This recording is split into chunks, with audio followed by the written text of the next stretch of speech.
Ladies and gentlemen, boys and girls, welcome back into the USCO media channel. It's been a minute. I'm sorry about that. I've just had no drive to make videos.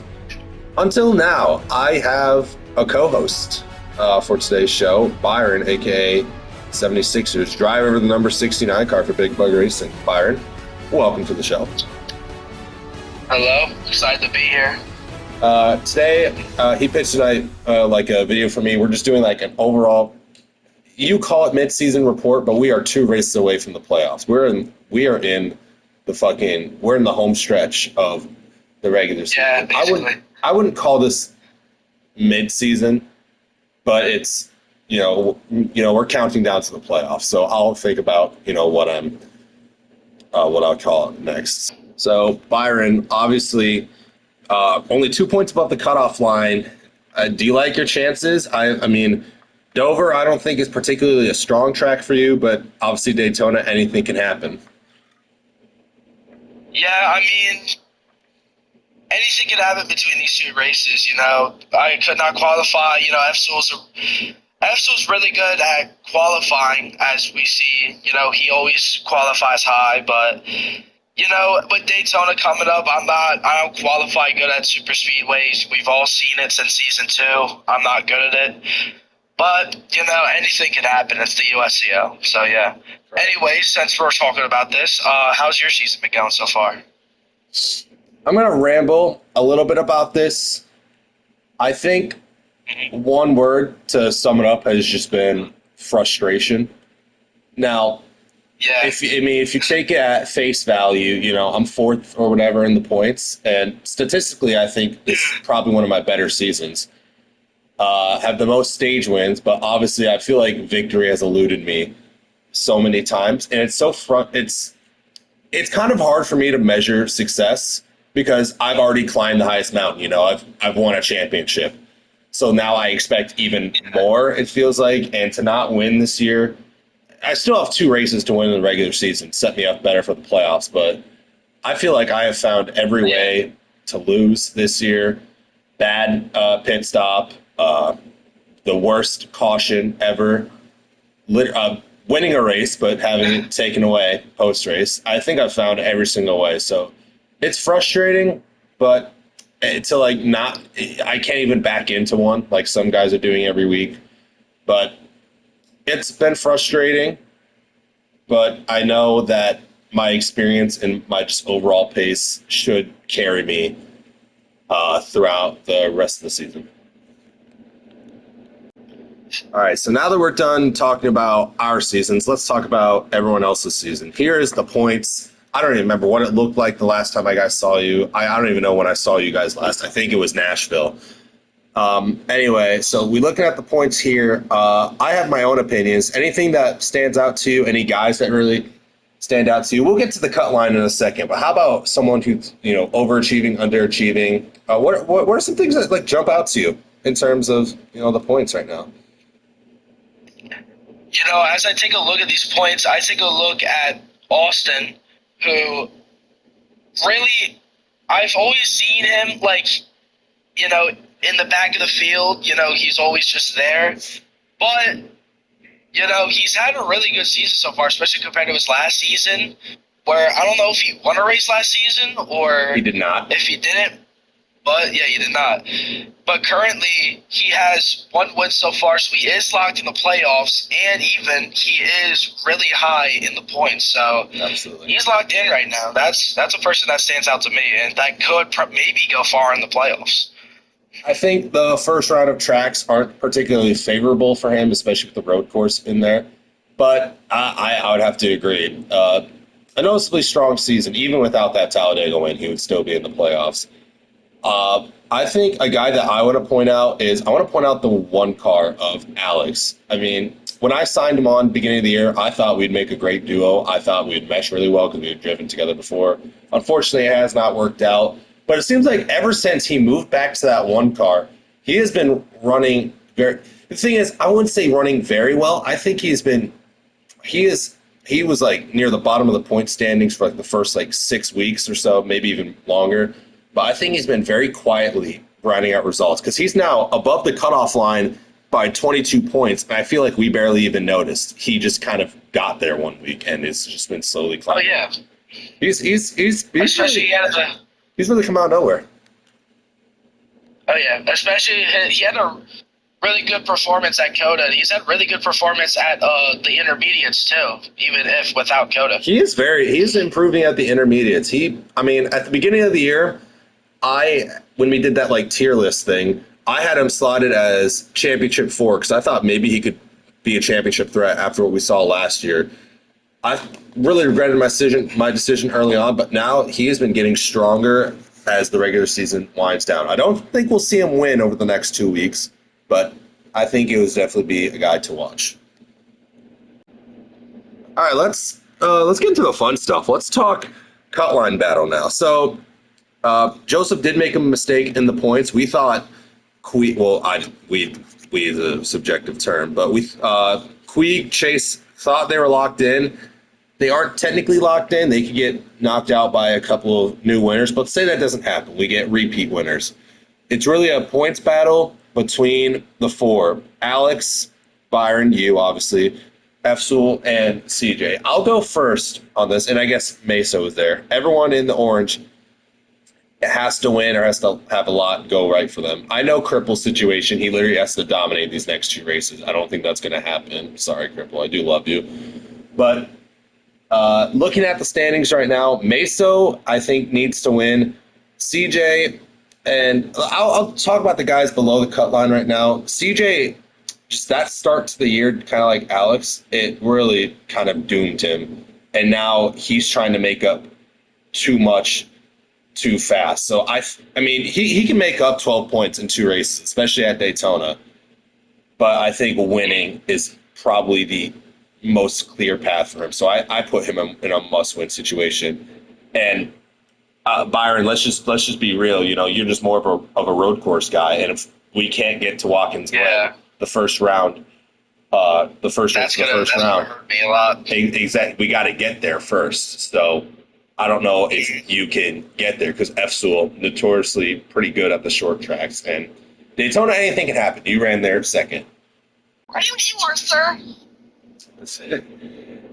So let's move on to playoffs now. Obviously, new system this year with how you even get locked in, number 1. And obviously, we have a 3-race Final 4. The round of 12, personally, I love the round of 12. Despite that first track, I still love this round of 12. You got everything in this round of 12. You got a road course, Watkins Glen. Then you go to a short track, Martinsville, the paperclip. And then you go to the big Talladega Super Speedway for 100 laps. I would say this is probably the hardest round of the playoffs in terms of like the tracks that we have. I think this is probably the hardest round to get through. What do you think, Byron? I already know your opinions. You've won at Watkins Glen before. How do you like this round? Yeah, honestly, I think I can agree with you. It's a pretty wacky round. Road course, short track, super speedway, anything could really happen between any driver. You know, last time we went to Watkins Glen, it was mainly SHR dominance, you know, me and Kappa Fishy with the 1-2. And then you got Martinsville, which I see a variety of drivers that could honestly win that. And then Talladega, I say it's going to be a caution fest because everyone is going to be around the place, especially drivers that did not win Martinsville or Watkins Glen. They're going to be battling. They're going to be extra, like, rough driving. And, yeah, it's just a wacky round all around. Yeah, I think that's really interesting, too, because Watkins Glen, I mean, one of my goals was to win at a road course and super speedway this year because I haven't wanted those 2 types of tracks.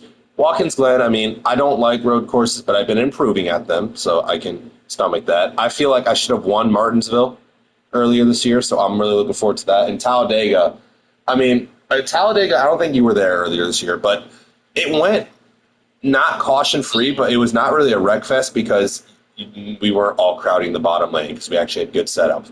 But it's a cutoff race. I think people are going to be making moves they shouldn't. They're going to be sticking their nose where the sun doesn't shine. I can definitely see that being a caution fence. That's a really good point that you made. because again, like I just mentioned, this is a cutoff race. Yeah, very wacky round, and I think anyone would agree that this is definitely the toughest round of the playoffs. Moving on now, we got the round of 8, and it's really just a run on short tracks. You have Slinger, which is the smallest track we will go to besides Bowman Gray. Then we go to Walt Disney World, and then to cap off the round of 8, we go to the Milwaukee Mile, the site of our season 3 championship race. So where Ghost Speed existed. Yeah, Byron knows a lot about Ghost Gate. Very, I wouldn't say interesting round because we have really just one type of track here. We have 2 like of your normal short tracks, and you have whatever the fuck Walt Disney World is. I think I'm pretty sure that's like a mini Pocono. it's like a mini Pocono. Yeah, I think in this round, I'll throw this over to you in a second, Byron, but I think we're going to find out who the best drivers in the USCO really are. I think the kings of short track racing, I can think of like 5 or 6 guys that are really going to come out to play this round. Oh, yeah. I take a look at Slinger, and the first 2 drivers that come to my mind are Hobbs and Capafici. Capafici has dominated Slinger for the past few years. And besides last year when Joseph. Yeah, besides last year. And then Hobbs, he's won at Slinger before, and he was always good at Slinger. And then I look at Walt Disney, and I just see a random winner, honestly. I can see a random winner. I don't really know who I can pick. I don't really know who I can pick for Walt Disney. I can see a potential playoff upset at Walt Disney World because it's a very unique track. But Slinger, I'm looking mainly at 2 of the 2FM drivers. I'm looking at Kappa, and I'm looking at Joseph. Maybe F Sewell if he gets this one gets here. But then Milwaukee, I think Milwaukee, you'll see guys like Hobbs and I mentioned Hobbs last, but you see guys like probably me and Trey running up near the front at Milwaukee. I've always liked Milwaukee. But I think Hobbs will dominate that race, and I think he will punch his ticket into the Final Four, assuming he does. He's going to go into this round with a plethora of playoff points. I think there's no way he gets outpointed or he doesn't win. But remember, a win does not lock you into the next round, but it sure does help. Yep. All right, now let's get into the round of 4. Not just the championship 4 race, the round of 4. Whoever out of the 4 drivers has the most points accumulated by the end of these 3 races wins the championship. Not decided in one race anymore. We start off at Bristol, which is a crown jewel race. Then we go to Atlanta, which I believe is the intermediate, not just the repaved super speedway. And then final race of the season, we ended off at my home track, Iowa. So again, another very interesting round, more traditional ovals, but we have a short track, a high speed, high banked intermediate, and then a very, very fast short track. So I'm not really sure what to make of this round. I think we'll see a mix of different contenders. So tell me what you think, and then we'll make some championship predictions. I mean, all around, I think it's just a really good round. Really good tracks. You got Bristol, Atlanta, Iowa.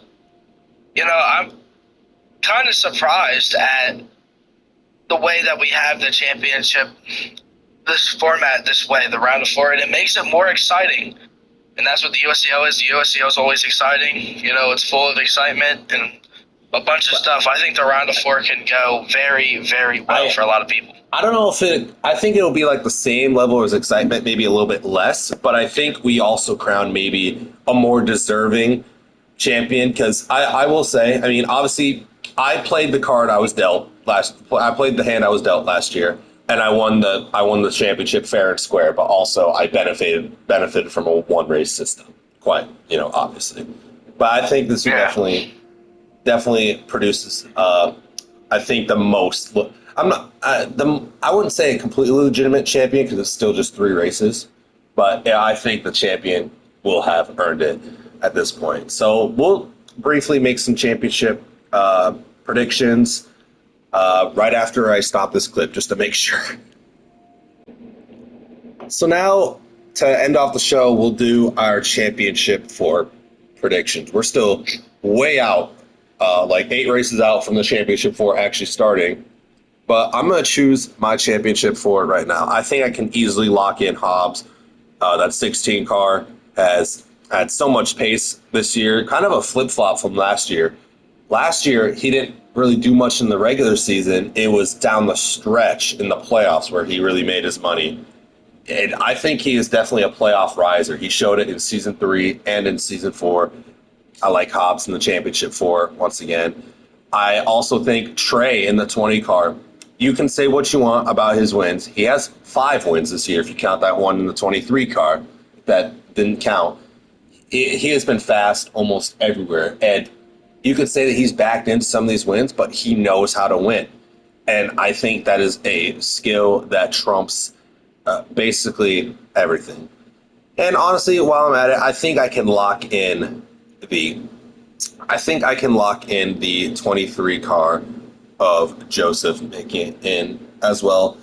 He's been very quiet this regular season, besides that win at Darlington. But again, he's just another guy that just knows when it's time. He knows how to win. And lastly, I was kind of debating putting myself in, but honestly, I think Kappa is, again, just another guy who I've seen the races, the first 6 races of the playoffs. I think he beats me in all of those places.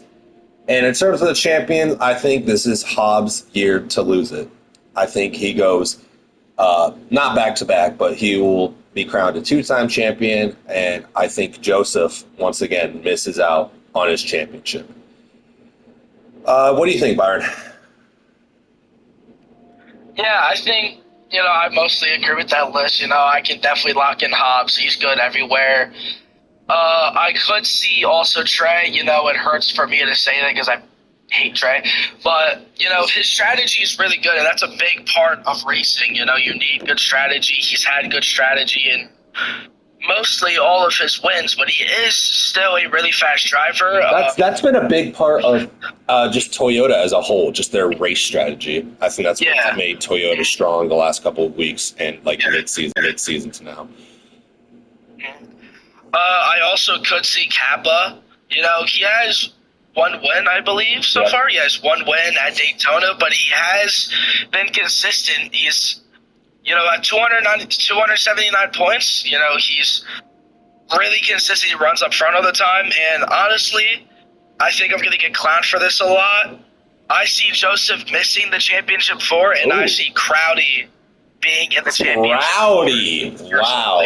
Crowdy, as we know. I see Crowdy getting out of a little slump. He is in a bit of a slump. I see Crowdy being underrated in the playoffs and making the championship 4. Wow, that is definitely a prediction. Who do you got winning it all? I think winning it all, I don't think Kappa can really win it all. It hurts to say he's my guy. I love him. But, with these 3 tracks, I don't think he can really win it. Honestly, I think taking home the championship, I see Trey taking home the championship this year, being coming out of D2 and being a first-time champion. And yeah, you did mention Kappa only having 1 win. So winning does not get you into the next round, but obviously it gets you more points to get in to the next round. Kappa hasn't been winning this year. He's been in a winless streak. I never thought I'd say that. But he doesn't need to win. He's shown that. He's had so many top 3, top 5 runs that if he just continues that, I think he has an easy pass to the championship 4. I just don't think in the championship 4, I think you will see the real contenders come out to play. And if he can't win, I'm not saying he has to win in the championship 4 round, but if he doesn't, might get him a little bit of trouble.